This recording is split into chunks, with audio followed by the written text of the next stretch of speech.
welcome to another episode of We're Not Wizards. My name's Richard. I'll be your host for November because Christmas is coming. It's exciting. The old man's getting fat. I think there's a rhyme in that. I have no idea.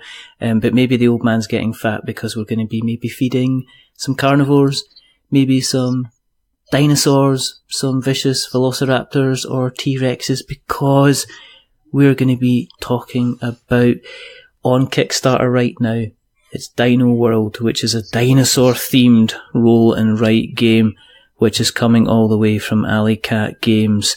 And joining me to have a little chat about it, I've got David Turczi, I've got James O'Connor, and I've got Nick Shaw. And this is going to be actual carnage. So, good evening, gentlemen. Hello to you all. Good evening. Good evening. Good evening. It's good to have you all. I know this is all a bit kind of last minute, potentially a little bit ramshackle, but the campaign launched today, and it is already not only funded, but it's already funded, and then a huge kind of chunk of change on top of that, which I'm sure the three of you are all very kind of excited about.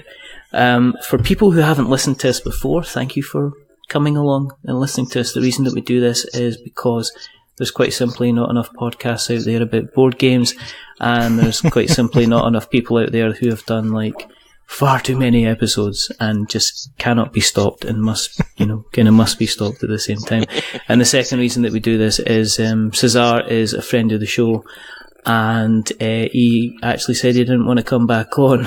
He said, I've got three guys that could maybe come on the show and talk about the Kickstarter instead. So, like the fool that I am, I said yes, basically. But it does take all three of us to make up for Caezar. It does.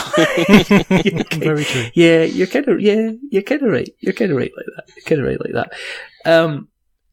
Tell me, I mean, we're going to talk about the game. I have said kind of in the green room, which everybody is obviously sitting in this imaginary green room waiting to talk with their lovely cups of teas and coffees and wonderful plate of biscuits. Except if you're James and you're at work. But how did the game kind of originally kind of come around? I know that it was you. It was as a James. Were you the first person that kind of came up with the idea originally? Yes. So the game kind of originated as a much larger game, kind of like a giant table-eating monstrosity that was inspired by both Jurassic Park and also a computer game from the 90s called Dino Park Tycoon. We were... a buddy of mine were actually trying to develop more of a economic simulator management game where you're building this humongous park, and we tested it and iterated on it, but the feedback we got from publishers was it was too much of a simulation than a game. So we iterated on it a couple of times, turned it from that into a tile placement, worker placement game, down into a dice game, and then kind of refined it more and more. And then when Gen Cant came around last year and they announced a roll and write contest, I said, well, if I've already condensed this game twice, why not do it one more time into an even smaller package and see if I can fit that whole giant table worth of stuff onto a single piece of paper. And that was kind of the genesis for the roll and write version of the game. And of course, you had like Dinosaur Island kind of come around as well, and there's Dinogenics as well. So you must have been like, oh, theme parks, better maybe do potentially something with lots of tiles and worker placement. Yeah, kind of stuff like that. Yeah, we debuted the game at Origins in 2014, and that was where we kind of got the first feedback on it, and then it sat on the shelf for a while and kind of kept popping back up again with a new iteration, some new ideas. But 2017 is when we really started getting into it. Mm-hmm, mm-hmm. Is this the first game that you've designed, or have you been designing for a while then, James? I've been designing games off and on since about 2013. This is my first game to come to Kickstarter, and it's only my third game that I've signed total. I have a couple others, one with Button Shy and one with Breaking Games, but this is my first one that's going to be coming to market in a big way. Yeah, okay. Is it exciting to kind of get to that kind of get to that point with the game then? You're kind of saying, well, this is actually gonna happen, and actually on Kickstarter just now with it being funded, it's definitely gonna happen. Yeah, I was actually holding my breath for the whole first 3 hours watching the numbers rise. I was like, oh gosh, what's it gonna do? Because I had no idea what to expect. So I was very nervous. I've watched a lot of campaigns from the outside, but never from the inside, and it's a whole different experience for sure. Yeah. Did you, as you being part of like the creationary team, do you guys all have access to Kickstarter, to kind of like the console? Do you all have like your individual logins to get access to see kind of what's happening? Yes. Well, I do. Yep. I don't know if the other two can be trusted. we're all collaborators, I think, on it. Yeah. All right. Okay. So you can kind of get get access to it. So how did you end up bumping into these other two kind of handsome fellas then, James? I mean, how did you end up? Because it sounded like, it sounded like Dino World itself was kind of ready to go. So how did you end up kind of getting involved with Caezar and getting involved with David and Nick? That's a great question. So I shopped the game around quite a bit after Gen Cant, when it won the contest there, and we had Gen Cant, and everyone got the chance to see it and play it. I showed it to several publishers, and then it kind of just sat on the back burner for a while. It never really, there was interest, but no one actually was ready to put forward a contract. So it sat there for about a year. Kind of just forgotten about it. I thought, well, I guess, it had its little moment in the sun, and that's probably good enough, I guess. And then Caezar kind of contacted me out of the blue on Twitter saying, hey, I just found out about this game, Dino World. Is that still a thing? Is it still out there? And I was like, well, as a matter of fact, it is. Let's talk about it. And so I started talking with Caezar. He was very interested in the game. He had a lot of great ideas and visions for it. I was very excited to be, getting back into it after having sat there for about a month. And so when Caezar said he wanted to bring it on, he said that he also had a couple other designers that had some really great ideas, a lot of good roll and write experience, and he wanted to kind of leverage their skills and talents to kind of help bring the game into its full potential. And so that's kind of where these two gentlemen started joining the show, and it's been a pleasure working with them ever since. Okay. Was it kind of weird knowing that you might be, after having invested so much time in the game, that you're going to be potentially handing over some of the kind of the creative control of it to other people, kind of thing? Yes and no. So, there's always that designer fear of like, this is my baby, I don't know what they're going to do to it. But at the same time, like, I felt like I had done as much to the game as I could by myself. I kind of iterated on it and iterated on it and iterated on it. And I felt like it was changing, but it wasn't necessarily getting better. So I felt like it really needed some outside influence, some fresh ideas to kind of help it fully come into its own. And also, after having seen it not really go very anywhere after a year, I was like, well, if they're going to take it and go in a direction, at least it's a direction that's forward, and it's not going to just stay in the shadows like it is now and turn into a fossil. So I was kind of interested to see, any direction they wanted to take it. I was willing to go along for the ride and see where it went. But I'm very happy where it ended up. Yeah. So what about yourself, Nick? I mean, how did you end up kind of coming to the table in this kind of venture? So I think David was brought on by Caezar to advise on how to improve the game and make it more of a medium weight game, which is what Caezar wanted to kind of pitch it as. And I've worked with David a lot on a number of his previous projects on playtesting and advising on the solo modes. And so he's brought me on for this because of my work with solo, but also because I've also played a lot of roll and write games. Whereas I have never. And David hasn't. So, so I was there kind of as David's advisor. Oh, right. So he kind of so Caezar brought David in and said, right, okay, so you're going to help us with the roll and write bit, and you're going to help us with the solo bit, and then the next thing, 5 minutes later, you're getting a text. Indeed, yeah. Just that's help. That's literally what happened, although it wasn't a text, it was a meet and greet at UK Games Expo. But yes, basically, I said the theme is nice, the drawing little Tetris blocks of dinosaurs is nice, we need more choices. Also, I Right, don't know how a good roll and write feels like, so how about I bring on somebody else who has played one of those ever? Mm-hmm. Yeah. And then Caezar said, sure. So, I mean, what kind of other roll and write games have you been involved in then, Nick? I did my own design for Gen Con as well. It didn't win any prizes, but I did do it. That was exciting. Yeah. And I playtested quite a few of those as well. I have played some other roll and writes as well, things like Octodice, and others in that vein. So I knew a lot about the kind of things that you would do in a roll and write with dice manipulation and the writing on the sheets and what exactly you do on the sheets and what should be represented on those, and that kind of thing. And that was, it was an interesting opportunity, I think. So were you preventing people from you were preventing the other two rather than people from making the kind of the obvious kind of schoolboy errors when they were ploughing in and saying, well, let's do this. And it's like, well, you can't do that because of, X, Y, Z, it unbalances stuff or it doesn't particularly work. Yeah. I mean, it's not so much that I was stopping them from doing certain mechanics or something, but more advising other ways that you could implement certain features and the ways that you could get the players involved in the gameplay. So it's not a simple Yahtzee style, just roll dice, choose something, roll dice again, but actually making more interesting decisions with what you're doing with those dice. Mm-hmm.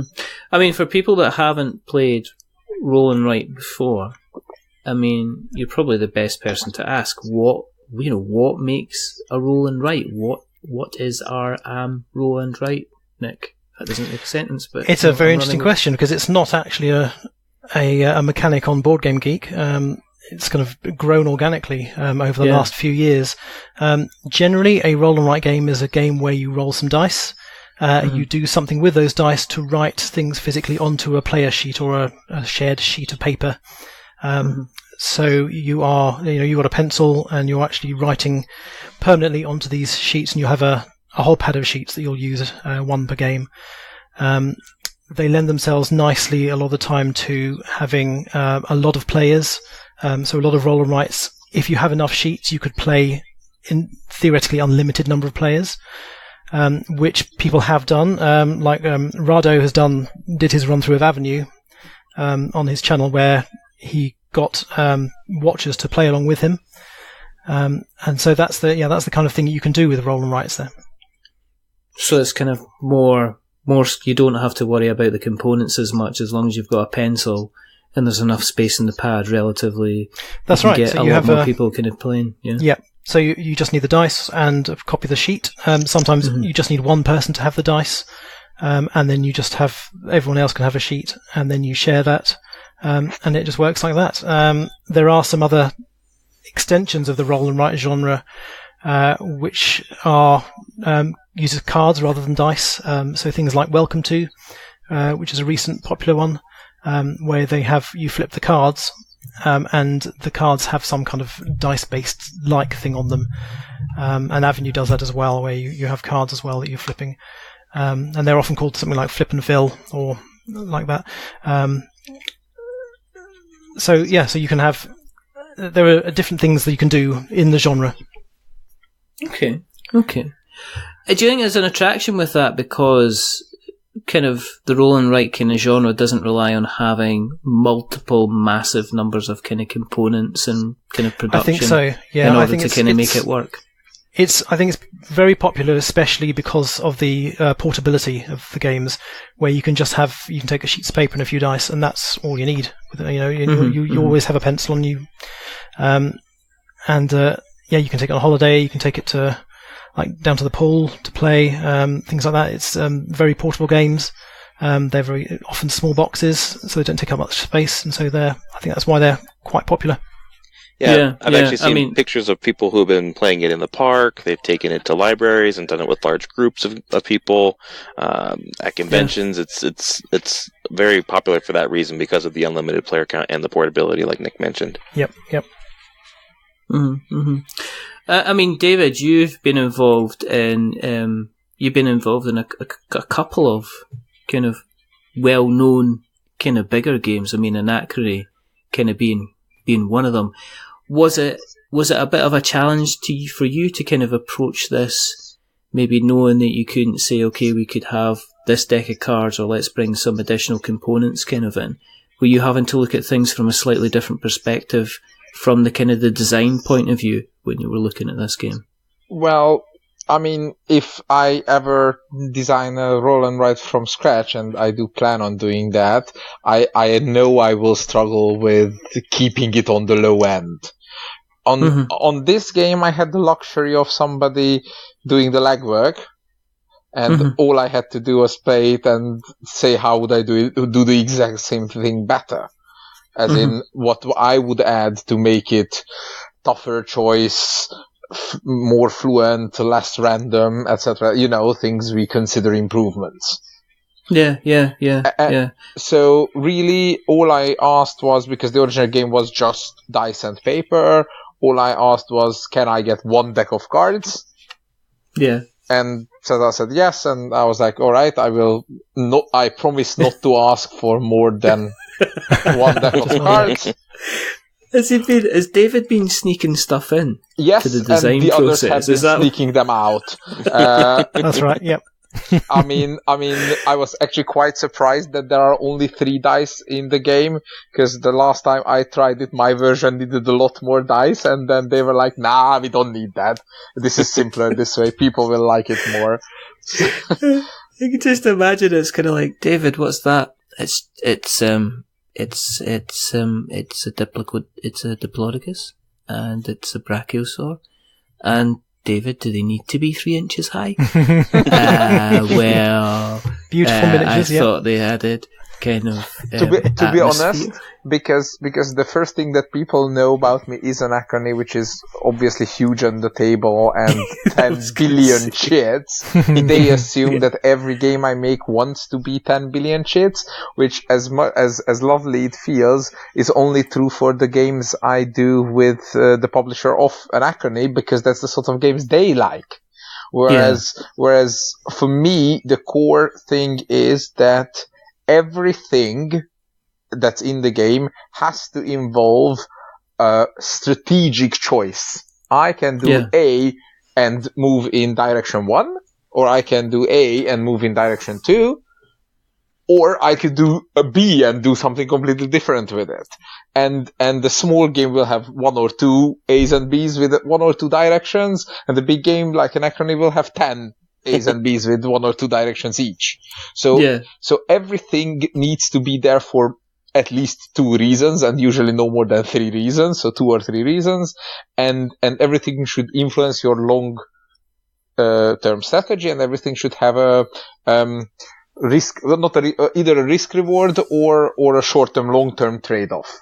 So when I looked at James's original design, to go back to the exact example, and it was roll a bunch of dice, look at your menu of dinosaurs and roads, pick some dinosaurs and some roads, draw them in, and then roll some dice to see which one of them breaks out. I said, I need 3 things. I need to care about certain dinosaurs more or less at different points of the game. Those turned into the visitor cards. I need different strategies to appear in different games that turned into the lab cards and the special building cards. And I need to be able to control the risk of the dinosaurs breaking out, and that turned into the security track. So I was more like the executive producer saying, I need a change in that direction, and then I gave a first idea to Nick. Nick tried it out. He said it works. He showed it to Caezar and James, and they said it's too complicated. and then they hacked 2/3 of it out. Then I screamed at them for a week saying, you hacked too many things out. And then they put 10% back, and then took 5% off, and then took 1% back, and then that was the game. James, at the same time, are you trying to make sure that you're maintaining the original vision, the original idea of the game?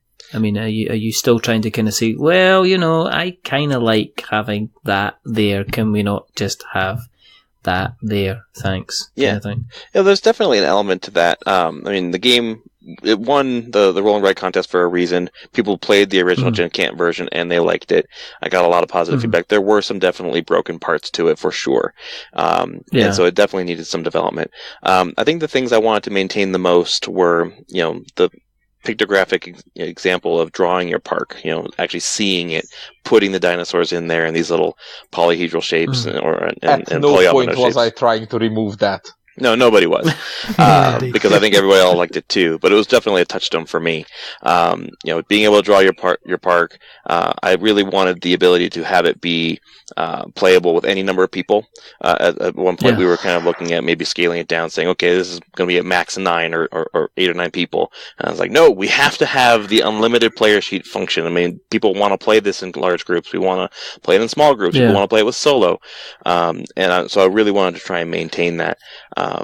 But I definitely saw that there were areas where it could be improved, like getting more player interaction, like the visitor cards, stuff like that. Those were really necessary improvements that I was like, okay, I've played with this for months, a year or so. Let's see where we can go from a new ideas perspective. Yeah. I've seen that a lot with what I call being kind of too close to the coalface, where somebody bangs on about having to have a mechanic in a game, and then you remove that mechanic just to try it, just to see if it gives something differently, if it pushes the game in a new direction. And sometimes it can open up something a little bit more exciting, something a little bit more accessible. Sometimes it obviously kind of doesn't kind of always work. So I'm guessing that, you're all working in kind of like different kind of time zones as well. Has that made it a little bit more challenging that you can't all just kind of rock? I mean, just now, let's face it, it is about 5 to 10. I'm guessing it's obviously going to be an awful lot earlier for James. It's going to be around about the same time for me and Nick. And I'm guessing it's potentially even a little bit later for David. But, I'm actually in London. I don't live in Hungary. All right, okay, then I got that wrong. But yeah, it is 3 o'clock in the afternoon here. Well, there you go. In Denver. There you go. So, well, there you go. And obviously, David's on London time anyway, so that could be any time at all. Yes. Plus, I'm not certain whether it would take me less time to fly to Denver or take the train down to Nick. It's true. It depends what kind of train service you're getting at the moment. And no doubt a lot of them are going to be cancelled because of the wrong leaves that are kind of on the line kind of going forward. But is that made? I mean, even with you kind of, do you get a chance to kind of? Have you had any chances to have any face to faces? Has it all been set in kind of like a virtual kind of office environment? I don't think I've ever met James in person. James, have I met you in person? No, unfortunately, no. I've not had the pleasure of meeting any of these gentlemen. We've done it all remotely, and it has been interesting for sure. I tell my wife, hey, honey, I have to get up at 3 o'clock in the morning this morning so I can have my international business call. It makes me sound so important. But a lot of times what I'll do is, in the evenings when I get home, these guys are already way in bed, and so I'll, play the game. I'll do some research. I'll type up some notes. I'll drop like 4 or 5 comments into our shared chat, and I'll just be like, well, I wonder what these guys are going to think about this in the morning. And then I'll go to bed, and then I'll wake up, and I'll turn on my phone, and there's 500 messages from all of them going back and forth. And I'm like, okay, gotta catch up. And then like they'll start a conversation, have a whole discussion about it, and come to a decision. I'm like, well, I'm glad I wasn't part of that. I always thought it was an obby to get a bit passive aggressive where you change stuff but don't actually tell the other people that you've changed Not stuff. that I'm aware of, so if they snuck it in, they did a good job. I mean, which is why I was happy that Nick was the holder of the files, because his patience is a saint. Mm-hmm. So whenever I got fed up or disagreed with the others or anything, then it was just like, so this is what I wanted to do something with it. Bye. And then come back the next day and look at what they agreed on, and then go like, shit, it's actually not bad. Sorry. Beep, it's actually not bad what they come up with. You can't say that. What's the point of doing that? You can't say that and then go beep after. Oh, you can edit it. Oh, right, okay. So you give me... Now I've got editing to do. Thanks, David. That's so... Only I could go back in time. There's no way you can spend your resources now to give them back earlier on in this game, I'm afraid, sir. If you don't kind of mind. But then, I mean, was it up to like someone like yourself, Nick, to kind of maybe collaborate kind of everything together? Were you the kind of still kind of having the sanity check on everything, being the kind of the roll and write expert and saying, okay, yeah, all these ideas, I recommend we do this, I recommend we kind of do that. Were you kind of... In a way, I suppose, yeah. I mean, I would take the ideas that David and James had brought along, and that Caezar and himself and his development guys as well have brought along. I would try those out. I would subtly change them a bit here and there to try and balance things. I'd write up all the notes. I'd write comments to say why I've changed various bits, and then they would feed back comments to me, and I would iterate on that. And eventually it would then come out with a new version, which then everyone then starts playtesting. And so that was the kind of the process. Okay. And what about you? I mean, yourself, David. I mean, are you having to fight the kind of the process, trying not to continually add kind of extra things in, kind of all the time? Is this is this giving you ideas to doing your own kind of own roll and write now, kind of even more, or are you just going to say, right, I'm happy I've done this roll and write, I've been involved in this one? Well, there were two questions there. The one about the process. I mean, at the heat of the moment, it was frustrating to be overridden, but in the long term, it was like all of this was for the benefit of the game. So I was happy that we went through that, because if I felt about something very strongly, then by me telling it again and again, the others, and not just Nick and James, but Caezar's team paid more weight to testing other options. And even if those testing didn't agree with me, it did end up finding something better. So the extra laps were usually worth it. And because I trust Nick, because that's why I brought him on board, and he played it about 1 billion times more than I have. So when he tells me that, the current version works, then I'm not gonna go and saying, but the other one was my idea and let's use it, because, it's not about the ego, it's about making the best game.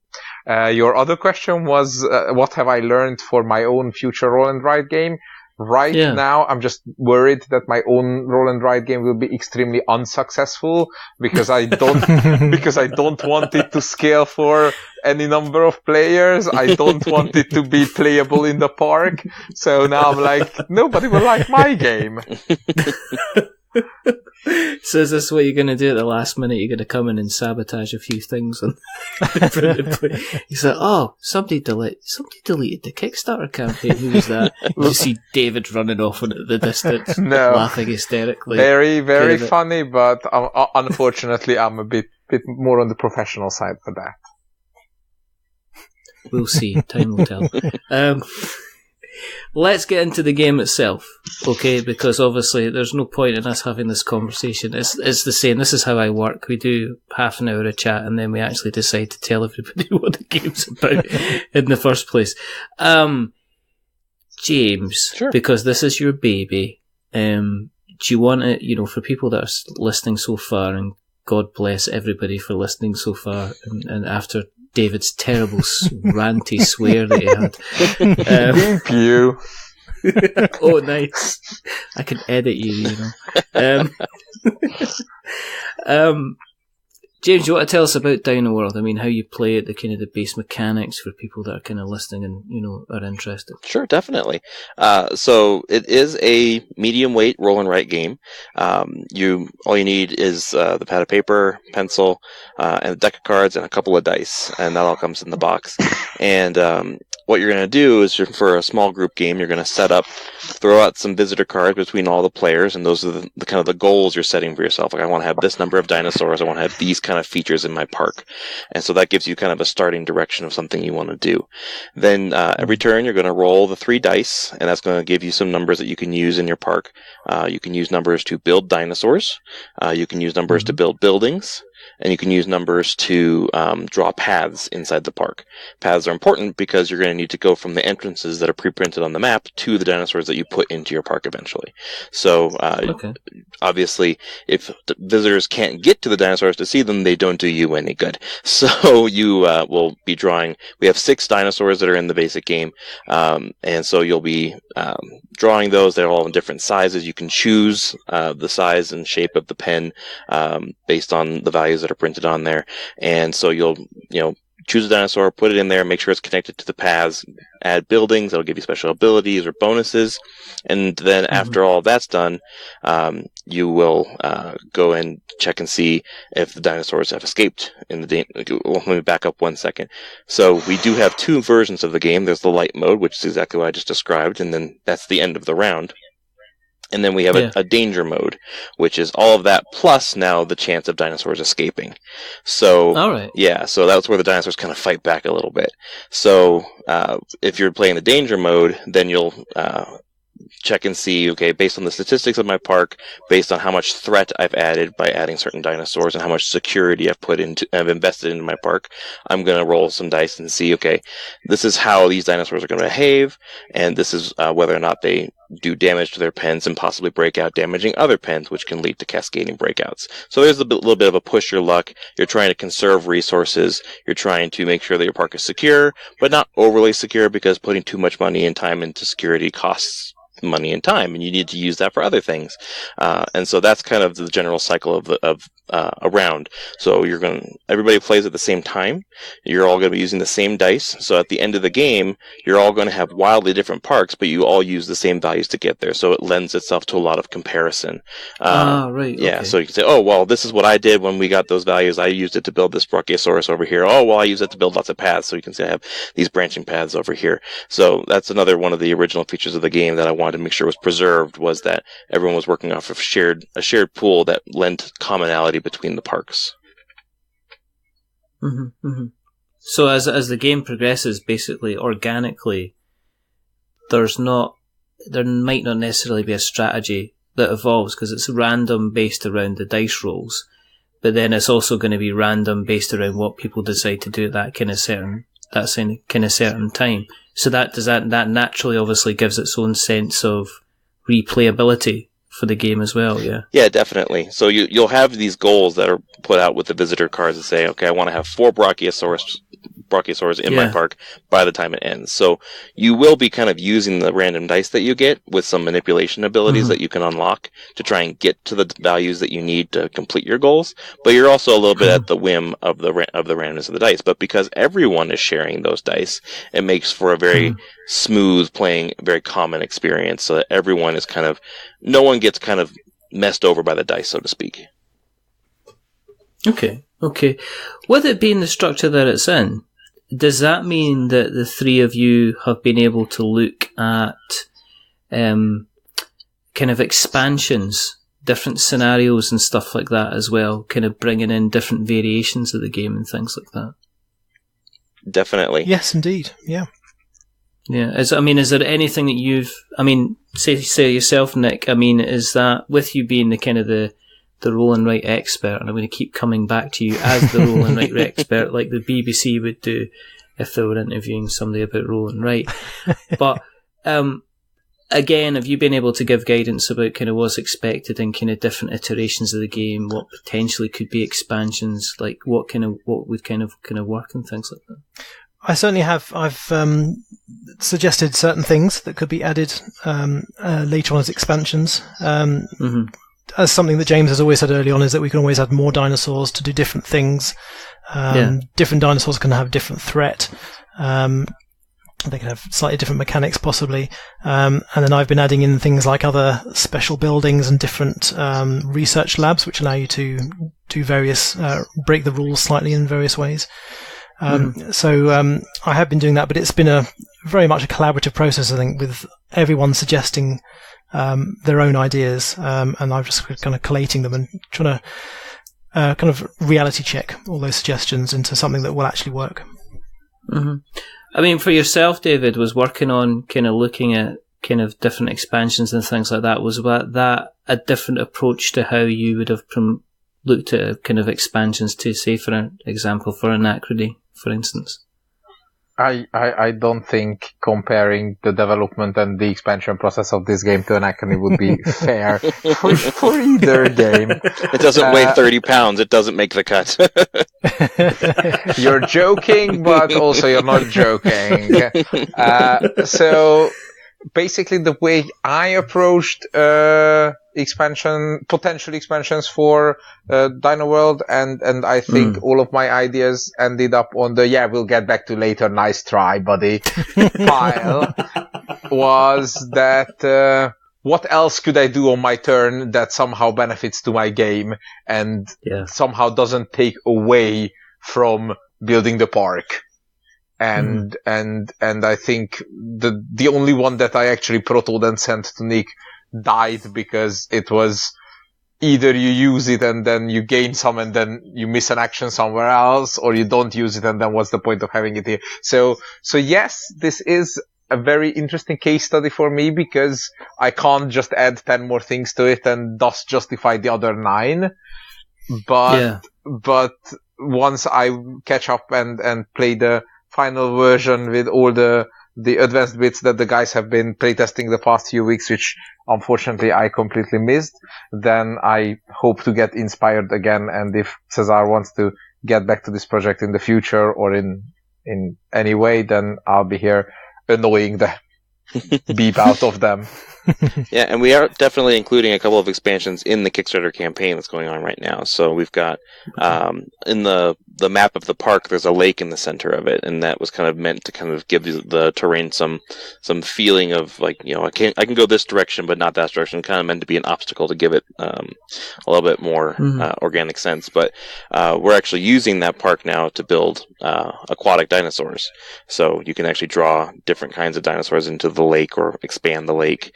And then another expansion we're also including is aviaries to include flying dinosaurs. And Nick's done a really great job of taking those initial ideas and really developing them into something usable. And also Caesar's team, I know Bez was involved in those as well. Yep.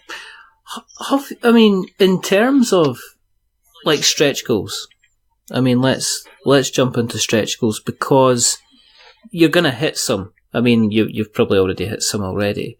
Is that another side of things that did you have to consider them when you were putting together the campaign, or have you just said, well, tell you what, let's see what happens with the campaign first, and then let's panic and start throwing some stretch goals together? We could tell you, but we'd have to kill you. That's fine.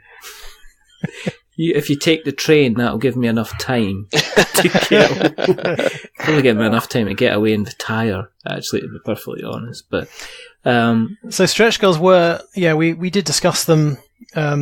We've been discussing for quite a while now about what we could add in for stretch goals. And the usual things you add in for stretch goals is improved components, maybe larger components. And I think a lot of those are going to come out of the stretch goals. I don't know what the final list is yet because I've not seen it because it's all hidden on the Kickstarter page. But we have a kind of a master list of possible things to add in for stretch goals. Yeah, and we've been throwing everything in that to the mundane of, this could be a different color, or these could be slightly larger, to the absolute extreme of like including real life fossils in every game. So we've definitely explored a lot of different avenues, and ultimately I think it's going to be up to Caesar on what he thinks are viable. Yeah, I mean, Alley Cat Games has been kind of carving a nice little niche for itself as being, it's continually kind of rolling out these very successful games, and it's building itself a kind of an excellent kind of reputation for its, for itself as well. So I'm really interested to see what they do. I guess the other thing is as well is the funding goal itself isn't that high. But again, there's always this question about funding goals sometimes being artificially made low to make kind of games kind of fund. But obviously you've doubled the kind of the target. I mean, were you surprised when you funded, or did you think, well, we're going to fund, but it's just a question of when? Have you been surprised by how quickly you've kind of funded? I think I've certainly was surprised. It was with just shy of 3 hours it funded in. I thought maybe it might fund in 24 hours, depending on how popular it is. I mean, we've got a lot of followers on the Facebook group for the game, and there's a lot of fans of the game on Board Game Geek, but you don't know how many that translates into will actually buy a physical copy of the game. So yes, getting, we've got over, I think, 600 backers now. Within that time is quite amazing. I know myself personally, since I didn't have a lot of experience being on the inside of a Kickstarter, I didn't know what to expect going in. I wasn't sure if it would fund at all, because I looked at some of the other campaigns that Alley Cat has done. They've had much lower turnouts. I've looked at similar roll-and writes that had much lower levels. I tried to kind of temper my expectations. Well, if we get to our funding goal, then that's going to be enough. At least people will get the backers will get it in their hands and will be out in the wild.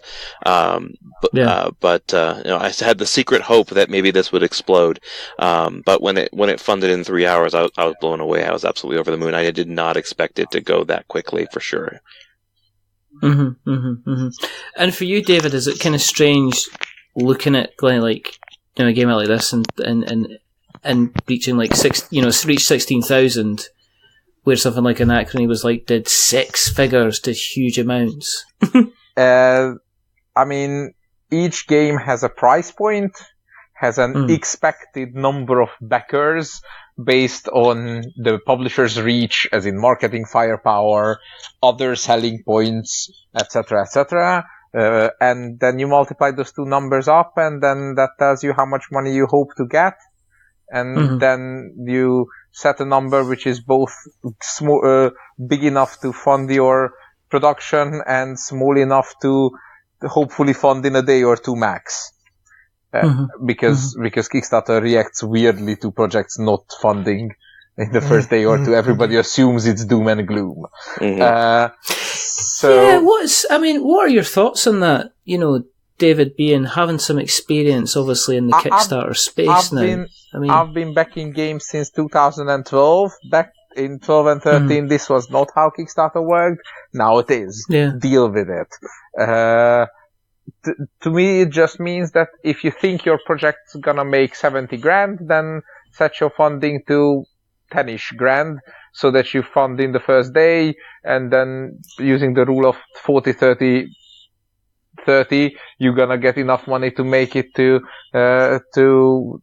70. If you think your project will fund 500,000, then set your funding target to, I don't know, 30, 40, 50 grand, and you'll still hit it in a few hours, because if you don't, then your project will not make 500,000, and then you probably mispriced the whole thing, and you should go back to the drawing board.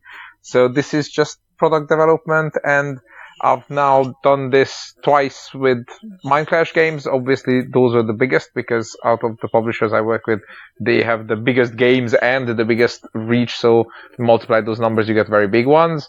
But I've done it a few more times with other publishers as well. I got another campaign going on right now, which I wasn't going to talk too much about, because this is Alley Cat's time to shine.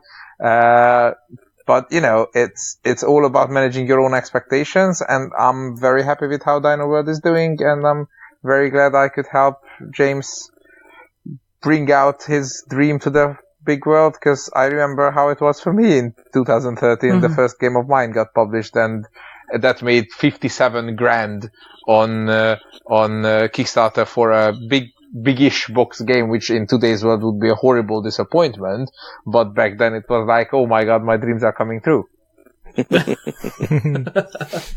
And I mean, for instance, for yourself, Nick, have you got kind of games yourself that you're kind of wanting to bring out yourself? Does this encourage you to say, well, I'm going to start kind of putting together some more of my own stuff and getting that kind of out there, using kind of working with Caezar and things like that?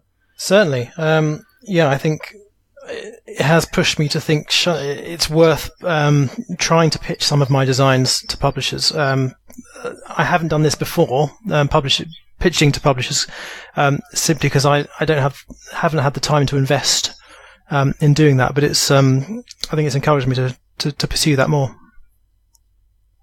Yeah.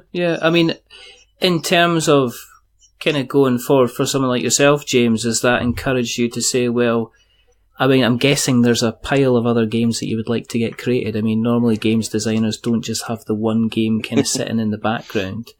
So is that giving you the confidence to think, well, there's other things I can now bring to the table? Or has it made you think, well, actually, maybe collaboration is the kind of the way going forward? Well, I think I got kind of lucky in this particular example of having two great guys to collaborate with. We had a very good working relationship of putting ideas and respecting each other's ideas, working together to kind of come up with a good solution. I'm not 100% sure I would have such a good experience again with other people, just because I've never done it before. It's outside these guys. I don't know if I'm spoiled or if this is the norm, but I do know it's been an enjoyable experience. I would be very open to having another collaborative experience. But like you said, I do have a pile of designs, and I'm bringing several of them with me to Philadelphia this November for PAX Unplugged, where I'll be pitching to several publishers. But I also hope to work with Alleycat again in the future on some more ideas for their line. Whereas this is where I can definitely say that for me it's all about the collaboration all the time. I got something like 7 or 8 games out and like a bunch more coming, and I think all but 2 of them are co-designs at this point, as in past and present and future included. Yeah. So to me, it's having different kind of collaborators because everybody learns from everybody. And Nick started as one of the many playtesters on one of my games, God knows how many months or years ago. And now I am planning at least one more game to be designed with him. Right, Nick? Yep, that's right.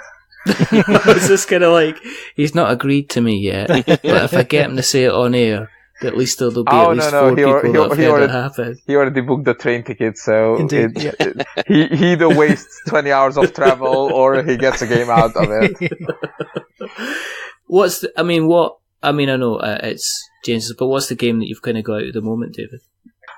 It's called Imperium, and it's by NSKN Games, and it's a civilization deck builder game for the 1 to 4 players, and Nick will be playtesting the solo mode as of next week. So, Nick, do you know this? Is this you do? Yep. Are you got the coffee and the sandwiches in? Exactly. In the big kind of notebook. I'm just waiting for him to finish the testing the last bits of the Dino World expansion, and then as soon as he's finished, then I do. I'm all prepped for it. Under my thumb. And then the next project of my own will probably actually be the Anachrony expansion, which is I know what everybody is super excited about. But Dice Settlers will get an expansion first. That will happen first in January. So that was my big release this Essence. So ask me about it some other time.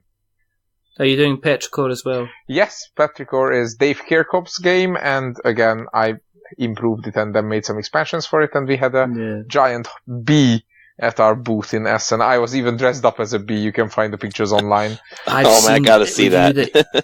I've seen that picture. I've seen that picture because you were at the Essen meetup, and you think you still had the bee costume on, didn't you? That was somebody else whom I borrowed the bee costume from. So that's not how I look. That's a different person. That's a different person. But yes, I was there. That's where I got the idea from. Oh, fantastic! But as you said, you've got Petrichor expansion, Dice Settlers as well, as you said, in that career. And then towards the summer, a couple of new games, not just the expansions. I do have new ideas occasionally. Pocket Dragon is shipping, but there was a lot of help from my wife, so that was special. It's all good. See, it's not just about Anachrony. Caezar said, "I'll just talk to David about Anachrony because he loves talking about Anachrony all the time." Basically, that's not true. It could be true. It's kind of true. For people who are interested in getting in the door, how much is it going to cost them to pick themselves up a copy of Dino World? The cheapest pledge is £21, which is just the base game, or £29 for the water dinos and the solo mode and everything else. So yeah, and you've gone for a very, very short time kind of campaign as well. Nah, 16 days is not short these days. I've been part of 14 and 12-day campaigns as well, so all right, okay. Anything above 28 is considered unreasonably long these days. I don't know. It gives me enough time to look towards payday when I know. Since you gotta keep that campaign momentum up. I know. Yeah, that too. And since Kickstarter takes 2 weeks to charge your credit card maximum, there is no way to not hit one more payday unless you're running a 5-day campaign. So the fact that campaigns have to tick over a payday is an urban legend that is not true. And every time we run a campaign that doesn't tick over a month, I have to tell it to everybody, saying, no, don't worry. If at the end of the campaign you're a bit short, then Kickstarter will retry charging you 5 days later and then 5 days later again. So it's fine. So good. So yeah, short campaigns are the future. Yeah. Well, as I say, we've got by the time this comes out, we'll have about 2 weeks left. You are sitting at almost £17,000. And as I say, it's £21 to get in at the Velociraptor value, which is just a fantastic. It's £29 if you want to come in at the tremendous Tyrannosaurus Rex. That's not so good a name, but it's fine. And you get all the extra goals, the Avery expansion, the aquatic expansion, the one-player automata, and the 6 months exclusivity after release. We'll make sure that we put the link for the campaign in the show notes so that we have notes to show. If people have listened along today and they like what they've heard and they like to kind of keep an eye on you gentlemen to see what you're up to on the interweb nets, where do we find you on the interweb nets, David? Board Game Geek is the obvious easiest. Other than that, I'm very active in a number of Facebook groups. The UK chat, the big one, the all capitals one, and exposure and spotlight. So I am usually happy to reply to random requests. So if anybody wants to hunt me down, I'm easy to find. Type up a random request just now. What about you, Nick? I'm on Board Game Geek as NJ Shaw 2, if you want to find me there. I am on Twitter as the same name as well, although I don't post much on Twitter. And again, I'm on a number of those Facebook groups as well, if you want to come and find me there. Cool. And finally, James, what about your good self? Hey, I'm definitely active on Twitter as much as I can be. There at Stellaris Games, Stellaris, Stellaris Games, and on BGG as Astrium Rex. Cool. Excellent. You can find us in the usual haunts and places. We're on Facebook at We're Not Wizards, Twitter at We're Not Wizards, Instagram at We're Not Wizards, YouTube, We're Not Wizards Tabletop Podcast. We have a website, which is we'renotwizards.com. We have a blog, which is we'renotwizards.blogspot.com. You can email us, magic at we'renotwizards.com. I am aware of the irony. That is why I picked the email address. You can find us on the usual podcast catchers, your Stitchers, your Spreakers, your Acasts, your Spotify's, potentially Deezer. We're just all over the place, Castbox, things like that. If you like what you've listened to, then please feel free to drop us a little rating on the podcast catcher where you catch your podcasts.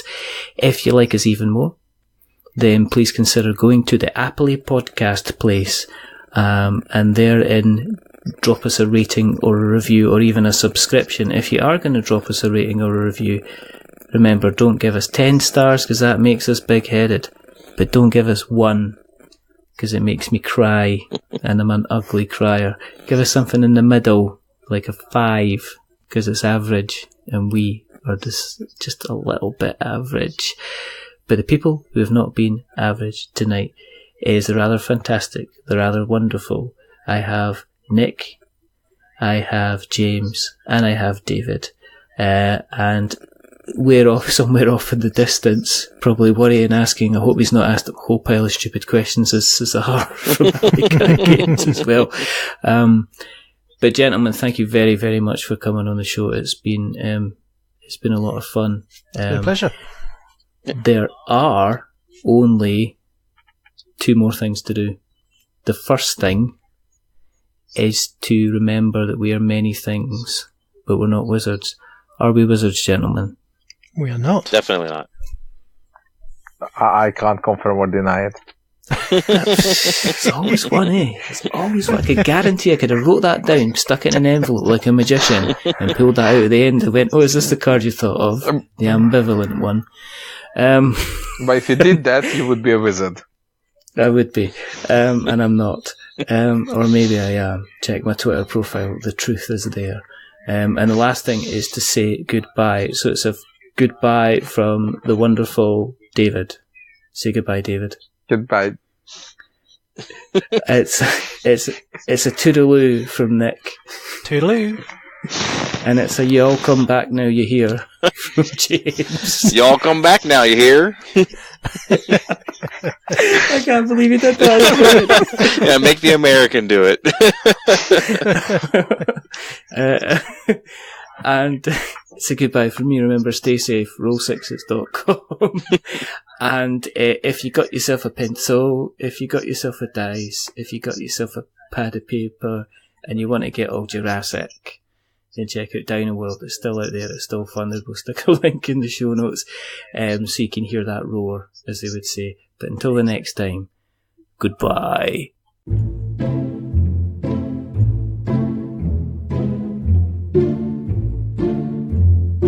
A wizard is never late.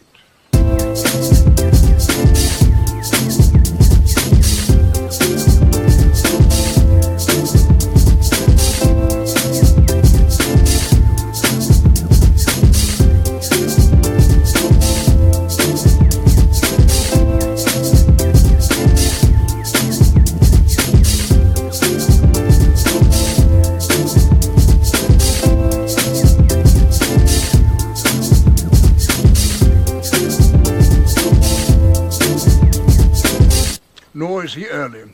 He arrives precisely when he means to.